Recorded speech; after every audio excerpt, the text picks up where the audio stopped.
हज़रत अबू ज़र ग़िफ़ारी फरमाते थे, मुझे मेरे नबी पाक ने 6 बातों की वसीयत की थी। सबसे पहले हुजूर ने फरमाया था, अबू ज़र मिस्कीनों से मोहब्बत करते रहना। दूसरा, नबी पाक सल्लल्लाहु अलैहि वसल्लम ने फरमाया था, जब भी देखना नीचे वालों को देखना, ऊपर वालों को न देखना।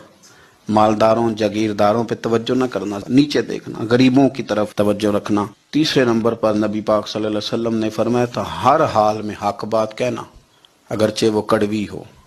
चौथे नंबर पे मेरे महबूब ने फरमाया था, अल्लाह के मामले में किसी की परवाह ना करना, कोई क्या कहता है कहता रहे, तुम रब के रास्ते पे चलते रहना। और 5वें नंबर पर मेरे नबी पाक ने मुझसे कहा था, अगर रिश्तेदार तुझसे ताल्लुक तोड़े भी ना तो तू जोड़ के रखना।